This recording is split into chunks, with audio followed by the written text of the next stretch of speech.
decide to choose other countries over their countries of origin or birth. Well, the reasons are really galore. The reasons are many. Yeah, sometimes though it happens by default. Let's say in the case of one of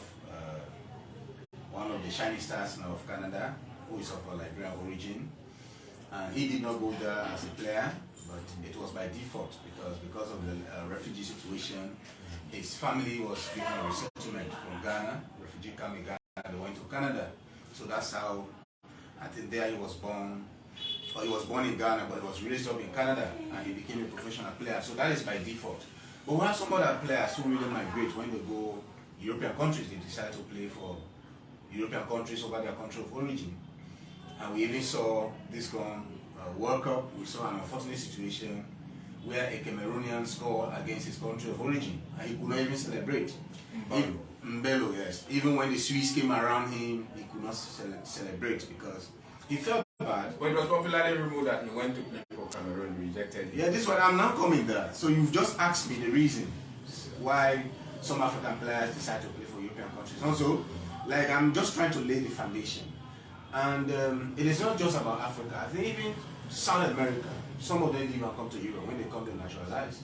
The likes of Diego Costa, the likes of Alcantara, Thiago, even Jorginho is of Brazilian origin. So it has to do with opportunities. And everyone in the world is looking out for opportunities. Yeah.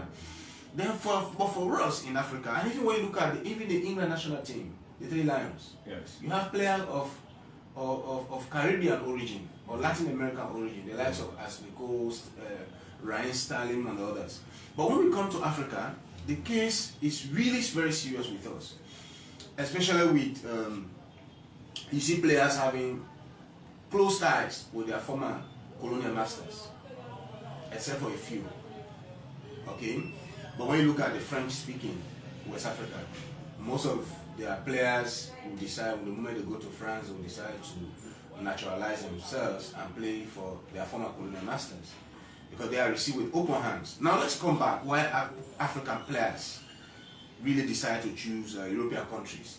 One is one has to do with the lack of support for them. Okay, let's watch at them stage by stage. You have laid emphasis on those reasons and you came out with various bullet points. Let's first look at greener pasture.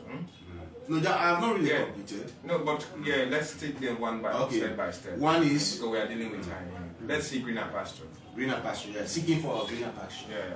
Yes, you see African players, some come from very poor homes. You know, so the slightest opportunity they get to travel, when they go, in order to be given a citizenship, a Class A citizenship, for instance, they decide to naturalize themselves and play for a country of their settlement. So greener pasture. So naturally we are seeing, like, if you watch into Africa, and let's say this is we all know Sierra Leone, we know Liberia, we know Guinea, we see the Ivory Coast, Ghana, but you must because ironically, even for places, African players, you have Ivorians who are choosing to play for other countries. Their football is definitely advanced over there. You have Ghanaians choosing to play for other countries. Really so yeah, we are dealing with time. Let's just watch at them. We understand. Like you definitely stated about greener pasture. Yeah, seeking for greener pasture. And also, like you see, let's look at the example of Antonio Rudiger. He's a Sierra Leonean by default, also, of course, but he decided to play for Germany. Also, had he been playing into Sierra Leone, he would have helped us the manner in which he's helping Sierra Leone today. So that is perfectly right, right? Of course, yeah. Yeah, that is perfectly right. Yeah. Let me also come again. I've spoken about greener pasture also. And then let's look at this issue of lack of opportunities for young talents in Africa. Yes. For how they are spotted in Africa? If you are saying lack of opportunity. Sometimes scouts come to Africa. Yeah, they will see the talents, but they will not have the talents to die down. But how can you say lack of opportunity? Yeah, the opportunities are not there. If they have not been given the opportunity to play. Edward, if you could allow me to speak, how many football academies inside for instance? How many football academies we have? How strong is the league? No, that is what I'm saying. Maybe if you can tell me about political will, maybe. But this one lack of. But there is an opportunity there. They are playing. No, maybe. I'm coming. What I'm saying, I will have played a professional football. To be very honest with you. But because that structure is not there. The structure. Yeah, the structure is not there. The opportunity is not given to young people to expose their talents. Except of recent, even we are now seeing an organized Premier League. But about Liberia? Liberia having and also the other time I was. But do they play those boys? Do they pay them? Do they pay them? Well, I think we are talking exactly. Yeah. So one of the things. The other time I was in Liberia. I think I went. Was it their sports team? A kind of something like 8 years or SKD. Yeah, no, I was in. I saw SKD Stadium, but I did not enter there. I think President George Oponwe had built a kind of sports area. Okay. Yeah, very big one. In fact, you meet. Yes, Edward, but that is just the fact to a greater extent. Yeah. The opportunities are there. I would say. I will not say they are 100%. Yeah. But they cannot be compared to that of Europe. The money people earn from football. I'm telling you. But this is what I'm saying. I've spoken about greener pasture. Now we are seeing lack of opportunities to make use of the talents, the young talents in Africa. Another thing again is corruption and lack of political will. Exactly. I think let us discuss this political will. Okay. The political will is Africa. But normally they said football should be eliminated from politics. But you can also 100% dissociate politics from football. Football. Yes. Football grows in a country at the will of the city government. How? It is the government that funds the Ministry of Sport. The government that funds the Ministry yes. of Sport. But let's go back to Liberia, for instance. During the early 2000s, we saw the team was doing well at the expense of just an individual who, unconditionally, who is now the president, and by then himself a player. He was helping the boys, so you encouraging them, giving them money even per diem. But then he should be giving our college for that. Yeah, this is what I'm saying. But right now but ironically he's not the president. And we we are not saying much. That's the whole irony about it. But what we are saying, look at European countries. The moment players are invited, they are given everything, their bonuses, including their flight tickets. But it's to and fro. Exactly. So for us in Africa, it might interest you to note that one of the players of Cameroon, whose father is his agent, he's even complaining as of date, since they were eliminated from the Nations Cup. Up to date, he has not received his match bonuses. We need players to sacrifice for their nation. Yes, but sacrifice for their nation. So if we are saying now with encouragement, but you are a teacher also. Of course. So are they actually paying you for what you are doing? Well, it's something infinitesimal. Of course, but so we need people to sacrifice for you. It might not be commensurate to my services. Our national team players. Yeah, but you don't expect players to leave their clubs where they are earning millions in the world to come and play for their countries of origin on free of basis. They are not. We have individual differences. But you mentioned George Oponwe and also. Yeah, he was doing that. That brings in the individual differences. I can even remember Emmanuel Adebayo, who is a Nigerian, but he decided to play for Togo also. And on several occasions, he used to sponsor this player. Sometimes he paid their ticket and even as I speak to you, they just ended World Cup. So what we are saying now, a player waived his bonuses. And he gave his bonuses to his countrymen, especially those who can't afford, to the destitute in his country of origin. Zaish. He did not take a dime from the bonuses. The one who plays for Chelsea. Yes. So what I'm saying, Edward, don't it's not really debatable. But these are the things that are forcing our brothers to go overseas but and naturalize themselves. They should show some amount of patriotism. Yeah, the structure is not what I'm saying. I accept it. The structure is not there. As I've said, looking out for greener pasture. Secondly, corruption in African soccer. And then lack of political will. Let's look at there have been series of allegations against African football administrators in different countries that some players need to bribe before they are selected. Okay, but let's come to the CAF, the Confederation of African Football. Also, I think it is systematically faulty.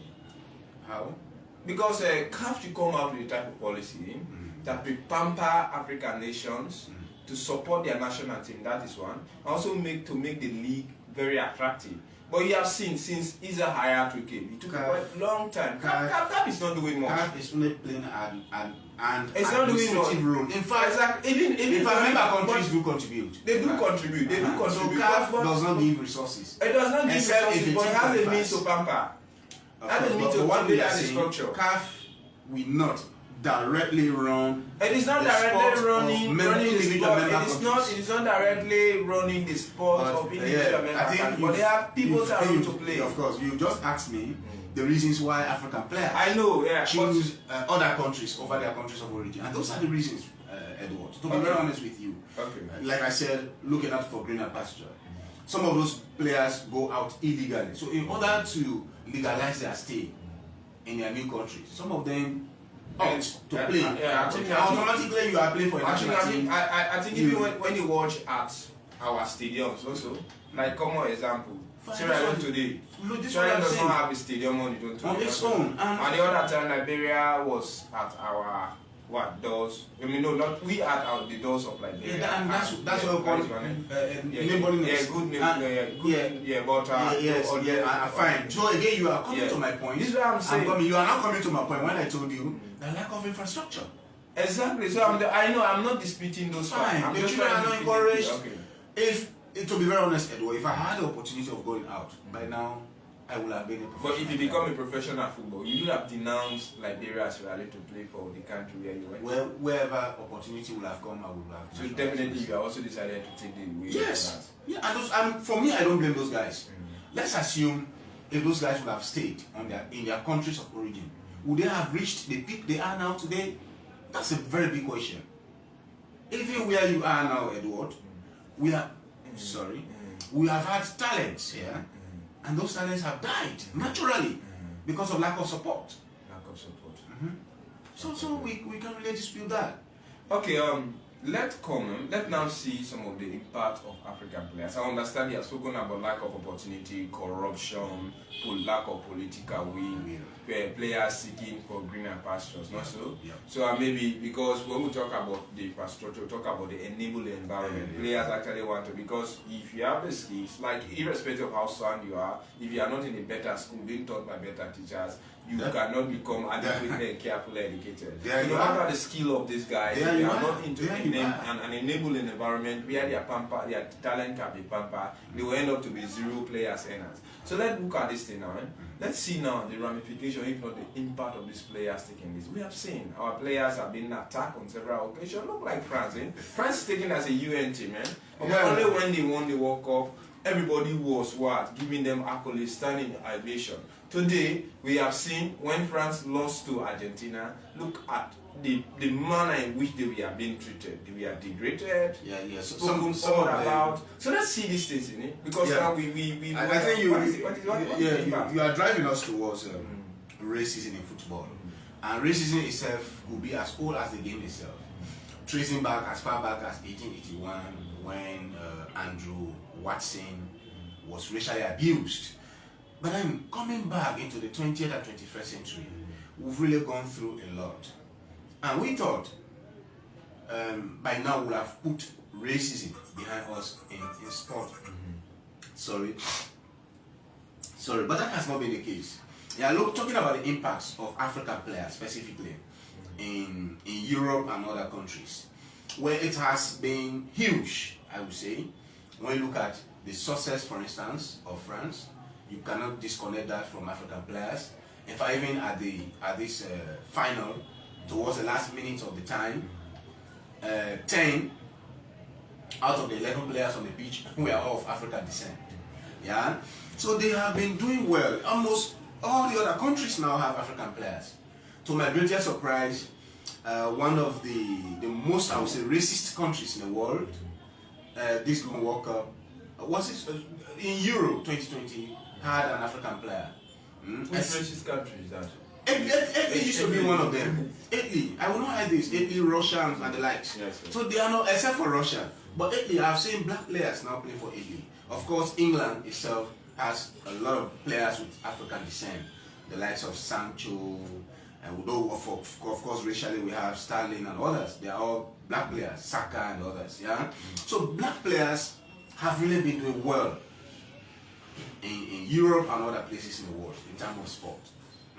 Like I told you, the two successes of France could not be disconnected from black African players. We saw the 2002 World Cup, the 2018 World Cup. You know, they had so many black players on the team. Yeah, but that's just the positive side.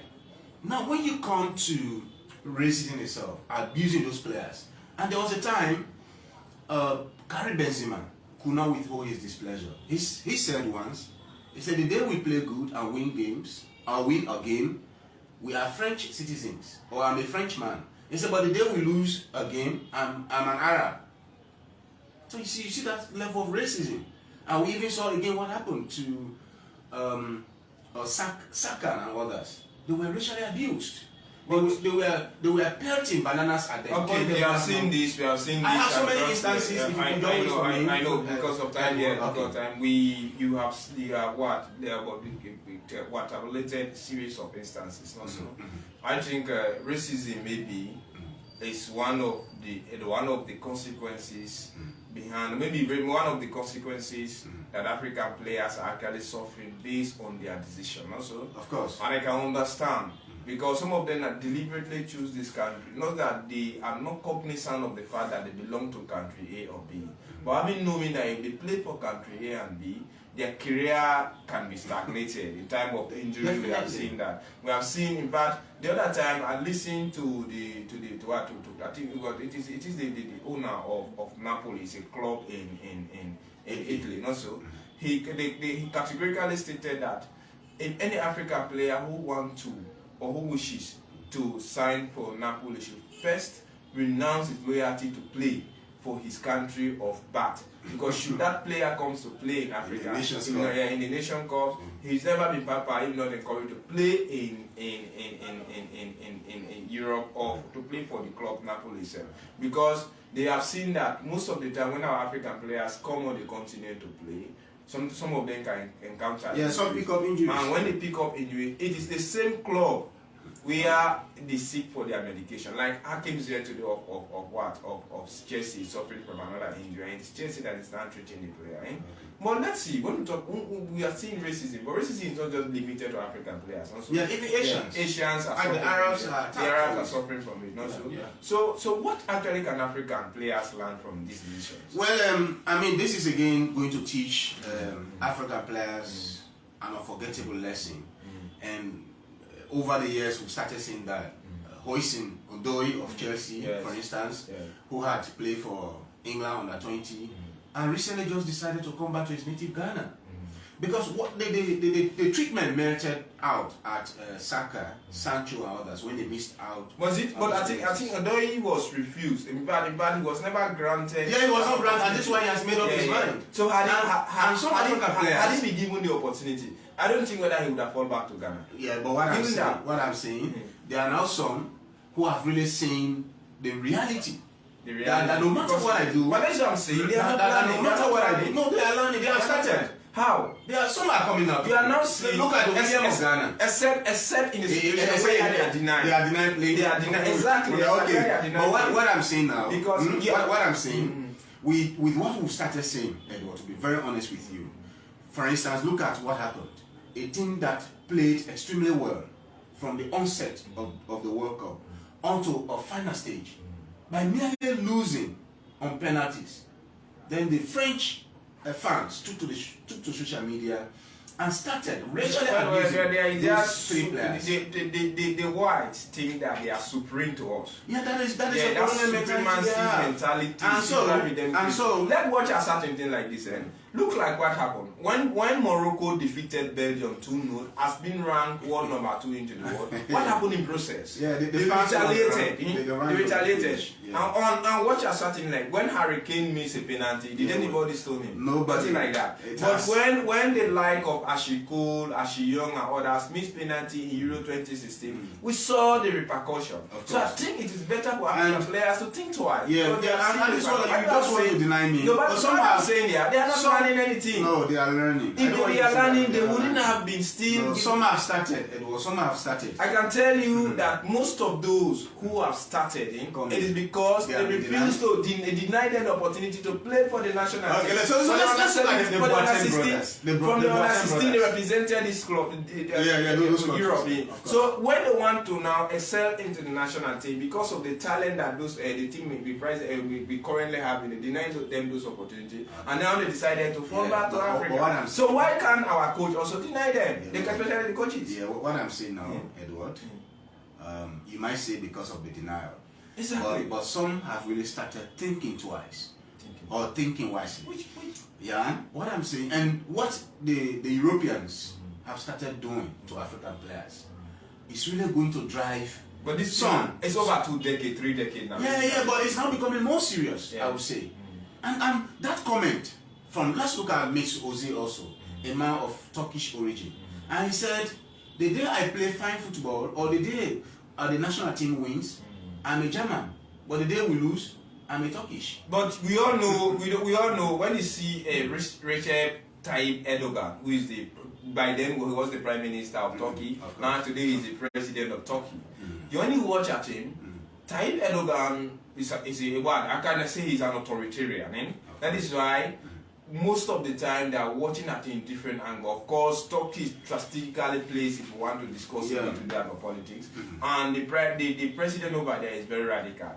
And Ozil have been some relationship with Turkey and that of Germany, but it includes Germany over Turkey also. I think he went and took a picture with Erdogan when he was campaigning, and by then there was that kind of disconnect between Turkey and Germany, and there was that it was associated with politics, and they said as long as they have been there, it's like he's not seeking a German mentality. So people started abusing it. It was not just something that happened unilaterally. Of course, now, like you are still refusing this, or you are still denying that African players are not learning. I would think for free some are learning. No, some are now choosing their countries of origin. Some are looking back home. My problem here is that most of them will choose the under 16, the under 17, the under 20 to represent this European Cup. When it comes now for them to play for the national team, immediately they are denied the opportunity. You see them coming. So this is what I'm saying. Yeah, so okay, to crown it all, let us not be labor on this too much, but to crown it all, I think some lessons have been learned here. And what I will encourage African governments, let them create a space. Let them pour resources into the game so that our young talents will not leave the continent to go elsewhere. Thank you, you are perfectly right. So let's see Morocco. Does Morocco deserve the support of Africa when it excels to that particular stage in life? Well, it might be controversial when you look at the past politically. Yeah, Morocco has always been seeking, let's say, segregation from Africa, and they always consider themselves more of an Arab nation. Yeah, but no matter what happens, we even saw when they applied. But they don't even consider themselves African. This is why I said African. They never got. They are Africans. No, they don't even consider. They are not Negroes, but they are Africans. They consider themselves Arab. They link with the Middle East, and less African. If they were considering themselves African, they would have been maltreating the people living into Western Sahara. They are typical blacks. And when you watch at the Moroccan team, did you see any black in?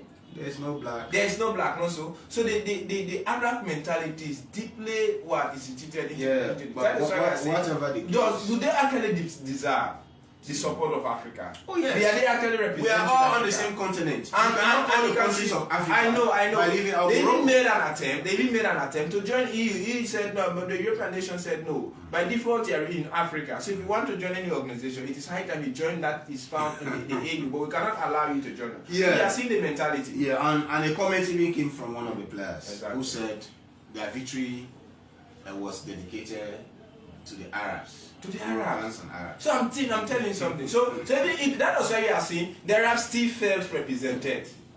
into the World Cup. Even though most of the established countries in the Middle East, by Arab or some of them who are found in Europe, we are already eliminated. But Morocco being their sole representative, they still felt that Morocco was representing more of the Middle East, more of the Arab world, rather than Africa. And even the Moroccans, they identified that. Yes, one of them said that, but what we know, Morocco is on the continent of Africa. It's on the continent of Africa. So will you say it was Africa? Yeah, it was Africa. And they have... Arguably, of course. Of course, and they have even made history of being the first African country to have reached at a semi-final stage. Okay, then what actually brought the downfall of Africa in this latest World Cup? Well,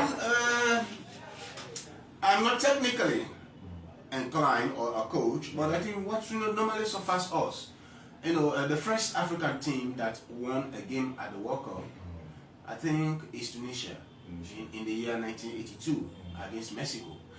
And it was prophesied that an African team will win a World Cup before the 21st century. But up to date, we are still grappling with even, except for this year, we have even gone that far at semi-final stage. There are so many reasons to that. One of them, like we said, our greatest talents. USA, how many players are representing over there? Over there. Yeah. So had they played for like that? Had they played for like that? Maybe like that. Another thing I will talk about is the organization. The organization. Yes. We don't prepare well for the World Cup. Then again, we look at the league, the leagues we have on Africa. For you to play, for you to have a formidable team, a very strong team, you need to have strong home league. But those things are lacking on the continent. Except for a few countries like maybe South Africa, maybe Egypt, and is it Zimbabwe also? You have strong club Zimbabwe, teams. Ghana.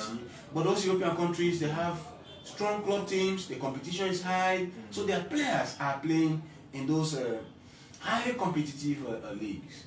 So you see that the moment they come together, they make up a formidable team. But Africa, we are really struggling with the infrastructure, we are struggling with the resources, we are struggling with the political will. So all those things are lacking. So most of our talents go away. But I think this 2022 World Cup in Qatar, Africa registered one of their greatest impact. Yes, one of because going that far. But apart from that, before this time, we do not have series of African team into the knockout phase. Knockout stage. Okay. Then we saw them. Then even those like the like of Tunisia went, they were technically knockout also. They finished on the same point but only goals different. So we see almost all the countries that represented Africa in the Nation Cup, they tried, and all of them they won games. They won games. Yeah, but what we really by now, an African team is supposed to have won the World Cup by now. Oh, yes. But we hosted it in 2010. Yeah, we did not win. And that was the greatest opportunity we ever had. Yeah, that was good. And even our performances in 2010, we are absolutely appalling. Yeah. Appalling. Compared to what happened in Qatar. Yeah. So I think Africa is definitely lagging. But when you watch the one that happened was it 2018? Where was the World Cup hosted? 2018 was in Russia. In Russia, and also everything was somehow a bit appalling, though a little bit improved. So I think Africa is a bit improving. We are improving. But the weight is too much now. We need to win at least a Then which team actually do you think will have that potential? Well, for me, like though we are crying down the Arab teams, the teams from the Maghreb, Morocco, Egypt, Tunisia, Algeria, and maybe one come to West Africa, we'll take Nigeria or Ghana. We go to maybe South Africa. I would take South Africa itself. What about Senegal? Senegal also, maybe Nigeria, Ghana, and Senegal. Maybe one of them may one day win the World Cup for us in Africa. One of them. Yeah. Okay, but that is very good. But let's see something like this: the females. Yeah, well, we also have a very good. We have very good female teams on the continent. Yeah, exactly. I last watched a game between Nigeria and Morocco. Those two teams are very good teams on the continent. So for female football is also doing well. Nigeria has a very good team. Cameroon also has a very good team. So female football. Was it the under 17 that Ghana won the World Cup with? Yes, something like that. Yeah. Under 17. Under 17. Was it in 20? I've just forgotten 2009 or so. 2009, something like that. So you see a crop of those players. Yeah. That's what I say. It was a formidable team. They won the World Cup. Ghana had the infrastructure, the political will, the finances. Yeah. Those players were actually good to represent Africa anywhere, apart from Ghana itself. But maybe the lack of political will, lack of finance, it drive this player crazy. And sometimes some of them even learn from the past experience of others. Yeah. Because like somebody may come on the continent to represent his even when they come to pay their way to go back, it becomes a challenge. This is what I'm saying. Okay, let's run it out now. Let's watch at something like this. Mm-hmm. I think many people thought that when George Weah will take over the leadership of Liberia, the football mentality, the infrastructure, everything about the football would have been totally changed. Unfortunately, it is deteriorating on a daily basis. Yeah. The few days ago, I just checked the FIFA rankings, and the position I saw Liberia is so much appalling. Even Sierra Leone is far ahead of Liberia. Absolutely. So what is Sierra Leone is 27, Liberia is around 40 something. 40 something. Yeah. So what we are saying, President Weah, with every due respect, when he himself was a player, he gave his all. It's all. Yes, It's what I'm saying. in fact, by then I was a small boy in Liberia. We used to call the team George Weah 11, and that team did extremely well. The team almost qualified to South Korea and Japan 2002. So some of us who are football fans, lovers of the game, we are really disappointed because we were thinking that someone who has played the game, who has passion for the game, and who knows everything about the game, we were thinking that when he would have come, or when he would have taken the helm of affairs, he would have really improved on soccer for Liberia. But it's a reverse really that we are saying. Really, Liberia has not qualified for any major tournament since George Weah came. I don't know. I stand to be corrected. Yeah. So, but it's a very big disappointment to some of us who love the game. And while we are trying to crown things down here, what is your suggestion, or what are your suggestions for African recommendations? Yes. Well, what I would say, just like I started saying, we need the requisite infrastructure in Africa. African governments should pay much more attention to soccer, build the requisite infrastructures I was saying, and then pour resources into the game, and I think those are the things really. What about the coaching? Yeah, that's why when the resources are there. I know about the resources are there also. But we are seeing we can even hire the services of a foreign coaches. But we are seeing national coaches. Yes, national coaches. And this is why these guys. This is Nigeria about everything. Yes, When you think that these guys are indirectly coaching us to fail on the bigger stage? No, I'm not thinking so. Say when he won the Nations Cup, that was. But this is my problem. They have always. Okay, Emerson, let's assume that I am an English person, then Sierra Leone comes to play against England. Then you, as an English coach, will you set up a classically faction, well-composed team to humiliate England? Well, I don't know. So we are saying this. So I'm saying here, and trust me, there is something so wrong. You don't have trust in European. I don't trust in European countries. We have seen match fishing in football, so definitely.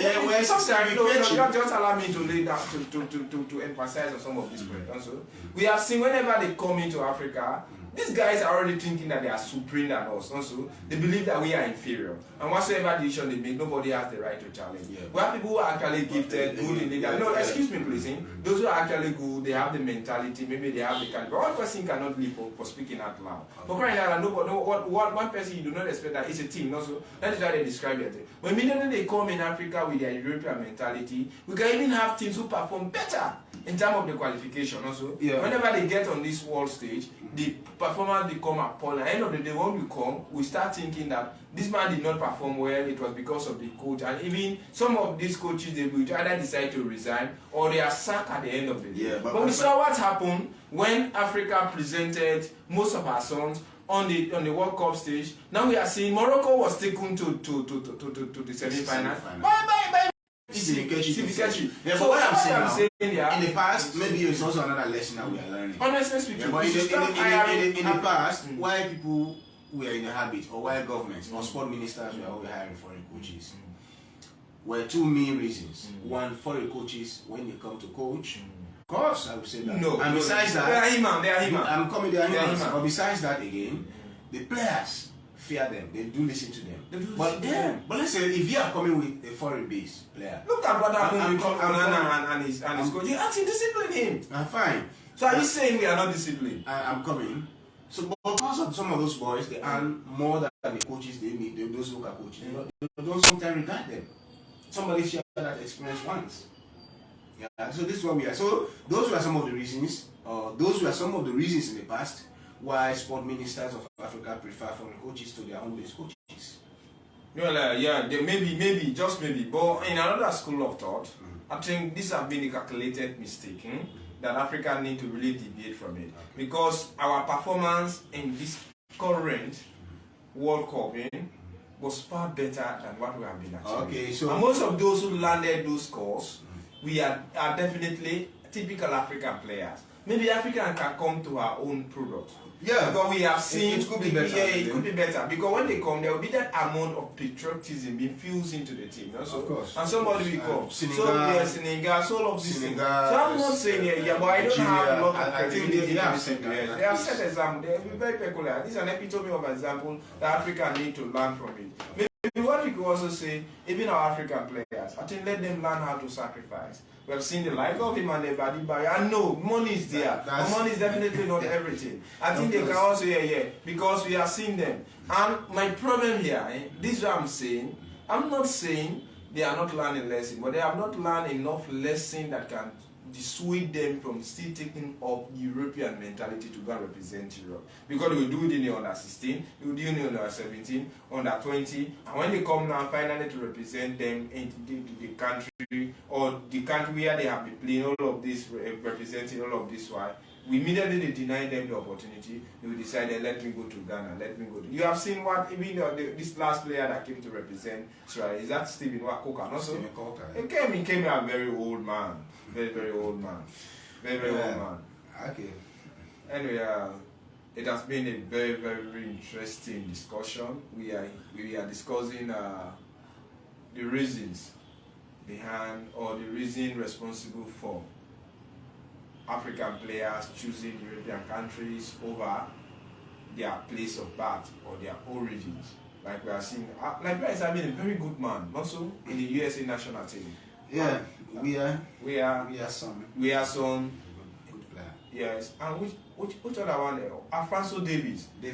in Canada, and also not a very good player, but still they decided. You are seeing Sierra Leone representing Anthony Rodiger, who is representing. Well, you can't see. I think, but arguably another very good. I think these players have been playing for Sierra Leone, Liberia, Ghana, whatsoever. I think they need to do things that we're having. We didn't have them. All we are asking now. This is what I'm saying. I think maybe all we are African players who are well established now. Let them help these national coaches. Maybe let them help the country to develop strong football academies. Because they already have the money, they have the willpower, not so? Yeah. Let them get, because we are seeing like Barcelona. I think Barcelona has an academy into Nigeria, and the trained players over there do whatsoever they can send them out. So this is what we are seeing. Anyway, it has been very fruitful and interesting discussion. Thank you. This was Focus on Liberia with me, Edward Amara, West African correspondent, and Emerson Fowai, a colleague, a teacher, a journalist, a man of multi-profession. Thank you. This has been very important. Yeah, it's a pleasure.